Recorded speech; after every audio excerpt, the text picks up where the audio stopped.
Humanities DC is an independent nonprofit affiliate of the National Endowment for the Humanities, the federal agency in charge of supporting the humanities throughout the United States. Humanities DC is an essential part of the district's effort to provide quality humanities-related programs that preserve Washington's cultural legacy and promote civic engagement in every neighborhood in DC. This year marks the 225th anniversary of the founding of the District of Columbia. As part of the celebration of this event, starting in January and continuing monthly for the rest of the year, we're holding panel discussions of scholars and contemporary commentators to discuss the highlights of a series of 20-year periods in the history of the district, and to link the events of the past to present-day issues and concerns of district residents.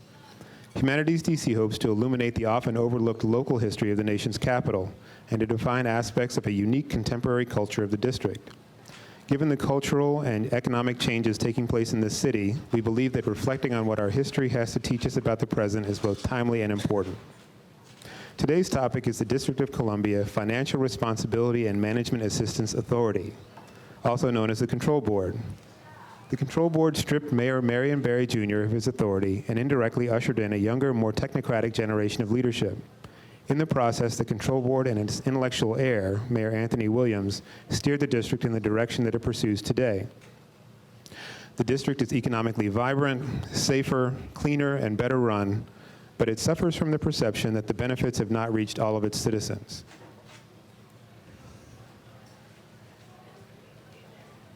Here to discuss the time period are two social scientists who have studied the Control Board and the impact of its decisions, Amanda Huron and Derek Musgrove.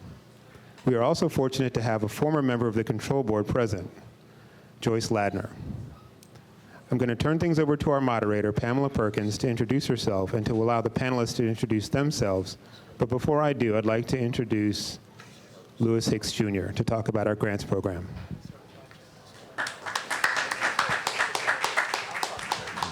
Thanks, Jay. I'm not going to make this really prolonged. We're really anxious to proceed with our program. But as Director of Grants, we have several programs that we administer through the year. Coming up in the winter, beginning in January, we'll have a series of workshops teaching you how to apply for our series of grants related to major grants, small grants, and also the soul of the city. You can go on our website and find details about our grant program. Also, the deadline for the grants will be the first week in February for the preliminary submissions, in March for the final submissions. In the spring, we will have our DC Community Heritage Project grants. Those projects basically are about telling a story either through oral histories or capturing the history of the city, and also cultivating preservation projects. We also, that's a shorter period for the grants.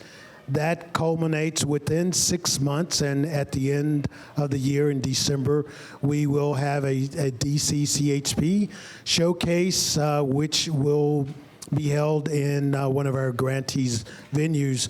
We're coming up on the end of the year and a showcase for the DCCHP. We are finalizing the location for that, but invite you to come out and check out this program, which showcases our grantees for the DCCHP grant program. In that, we will have a short film as well as a featured speaker, and also have a show and tell of their projects for the year. So I invite you to go to our website, look at our grant program, and we encourage you to apply and tell a story about Washington, D.C. Thanks. So now, let's get down to it. I'm excited about the panel tonight. Many of you, or some of you I know, were with us last month when we had the discussion on Marion Barry, and it was quite lively, very interesting. Anybody here that was here last month? A few people? Yeah, okay, and I know there's some new timers. Well, in a minute, you're just going to become a part of the Humanities DC family like I have. I feel that this is a part of my family because I'm in the humanities as a communications professional, and I have an institute called the Human Communication Institute, as well as a professor at UDC in public speaking. And this is what we need to do. We need to have more conversations where people can come together and have the opportunity to talk about the things that concern us in our communities. So that's why we're here tonight with this illustrious panel that is waiting to be introduced. So without further ado, let me introduce our first panelist to your right and to my right. Okay. Okay, it's not the drink. All right. Amanda Herron is Assistant Professor of Interdisciplinary Social